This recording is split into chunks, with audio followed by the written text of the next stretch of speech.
समय कम था, आप लोगों का कार्यकाल तो खत्म हो जाता, उद्घाटन रह जाते, हर गांव में ढूंढ के समय में पूरा नहीं हो पाता, और समय में पूरा नहीं हो पाता तो आपके गांव में उद्घाटन के ये जो भी तख्तियां है, जो उद्घाटन लोकार्पण है, ये सब बाकी रह जाता। तो मैं समझता हूँ कि सभी लोगों को इकट्ठा करके, एकत्रित करके एक जगह ये शानदार कार्यक्रम का आयोजन जो किया है, इसलिए प्रधान साहब, वीडियो साहब और समस्त स्टाफ जो है ग्राम पंचायत समिति का, उसको मेरी तरफ से बहुत बहुत बधाई, बहुत बहुत धन्यवाद, बहुत बहुत। और बाकी तो आप सबको ध्यान है कि जो भी तरीका है, काम है, वो काम के तरीके से होता रहेगा। आस जिंदा रहनी चाहिए इंसान की।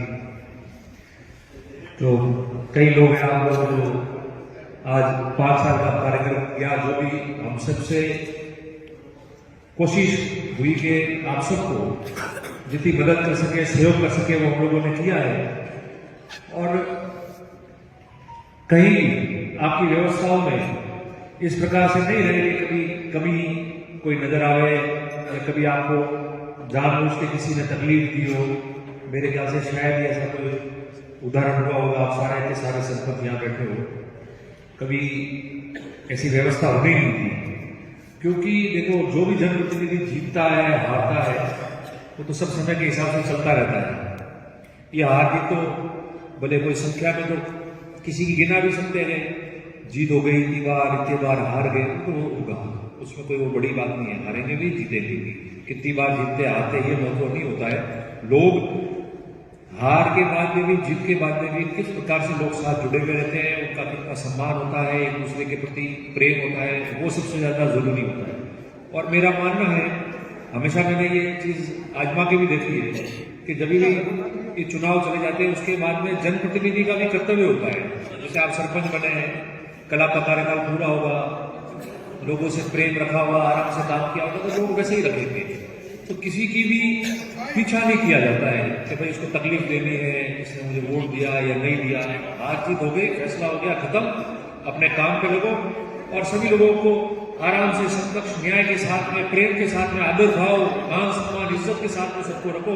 समय आता जाता रहेगा, छोटे हमारे कर्मचारी होते हैं, वो क्या आ सकते हैं कि भाई आराम से बैठे हैं, घर के पास रहे, घर जावे, अपना काम करे, रोजी रोटी हो जाती है, समय पे तनख्वाह आ जाती है, घर का पालन पोषण हो जाता है।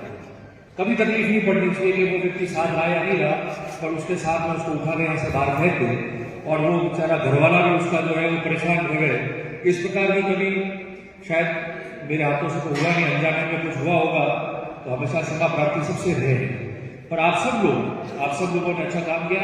एक काम और, जो आपकी मीटिंग थी पंचायत समिति की अभी कुछ दिनों पहले, उस मीटिंग में शायद मंदिरा जी ने एक प्रस्ताव रखा था आपके जिले वाला।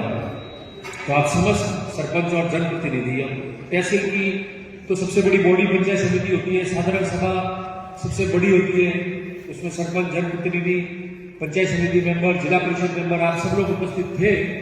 और आप लोगों ने आपको वापस पुनः जालौर में जोड़ा है, उसका आप लोगों ने आभार शायद प्रकट किया है उसमें।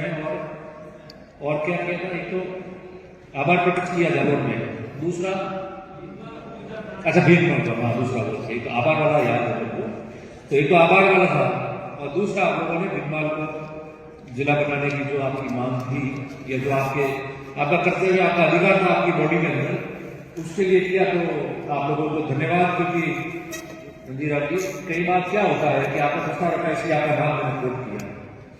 क्योंकि कई बार क्या होता है कि कई बातें नहीं बोली जाती है, तो वो अधूरी रह जाती है। वो बोलना बहुत जरूरी होता है लोकतंत्र में। और यहाँ तो क्या है, यहाँ से लेके कई जगह बोली गई है, बोली भी जाएगी।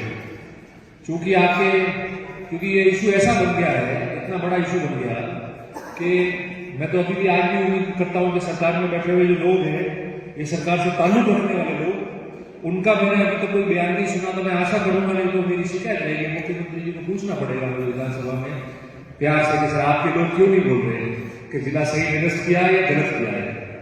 आपके लोग क्यों नहीं कह रहे कि ये फैसला ठीक किया है या नहीं किया है।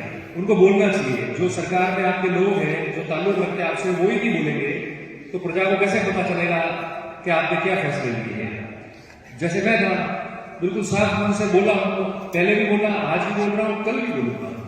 उसमें कोई वो बड़ी बात नहीं है, क्योंकि जब आपका आंदोलन हुआ रानीवाड़ा के अंदर, आपकी संघर्ष समिति बनी, भिनमाल में बनी, बाबूड़ा में बनी, तो उस धरने पे हम तो भले आधे घंटे आए हो या 10 मिनट आए हो, मगर आप जो सरपंच यहाँ बैठे हो, मेरे ख्याल से सभी सरपंचों ने जालोर में शामिल करना या भिनमाल बनाने के लिए लिखित में दिया था। सारे सरपंचों ने, मेरे ख्याल जिसने नहीं दिया वो सरपंच यहाँ है क्या, जिसने नहीं दिया, और सबने दिया आप लोगों ने, सबने आपने लिख के दिया, सरपंचों ने ग्राम पंचायत को लिख के दिया है, प्रस्ताव पारित किया ग्राम पंचायतों ने, प्रस्ताव पारित किया ग्राम पंचायतों ने। ये कोई छोटी बात नहीं है, कहने को तो मुंह से कुछ भी कोई कह सकता है, पर आपके रिकॉर्ड में है ग्राम पंचायतों ने प्रस्ताव पारित करके चिट्ठियां दी है, मेरे पास पड़ा है, वो आप लोगों ने बंडल दिया मुझे। और पंचायत समिति के मेंबरों ने भी कहा, हमसे ज्यादा वो लोग धरने पे सबसे ज्यादा बैठे और बोले जो आज सत्ता में और सरकार में है, जो अब नहीं लोग हैं सरकार के पक्ष में, जो सरकार के लोग हैं। तो मैं समझता हूं कि किसी भी तहसील की बात करना, आप लोगों को पता है अगर ये बात छिड़ गई तो बात दूर दूर तक जाएगी। कौन व्यक्ति क्या बोलता है उसका कोई जरूरी नहीं है। कई तो लोग ऐसे हैं 2-2-2.5 साल से बोल रहे हैं, उनका जवाब नहीं देते, इसलिए नहीं देते कि जिन व्यक्तियों को उनके रिश्तेदारों ने, गनातों ने, उनके समाज के लोगों ने ही तैयारी नहीं की कि भाई इसको हमारा बिल बनाना है, तो जब रिश्तेदार और समाज ही उसका त्याग है तो फिर हम क्यों किसी बात की जवाब दे रहे, हम क्यों देते, वो दे रहे पहले तो रिश्तेदार और समाज।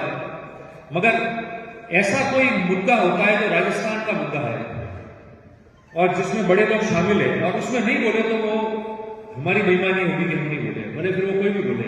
और मैंने इसलिए आपको ये बात कह रहा था क्योंकि हमारा कोई साथी, वरिष्ठ साथी हो उम्र में, जो साथ हमारे पार्टी में रहा, उसके पास कोई व्यक्ति बैठ के अगर वो बोले और उनका स्टेटमेंट नहीं आए तो यही समझा जाएगा कि अगले व्यक्ति के प्रभाव में किसी ने ऐसी बातें बोली, गलत बातें, जूते मारने जैसी। अब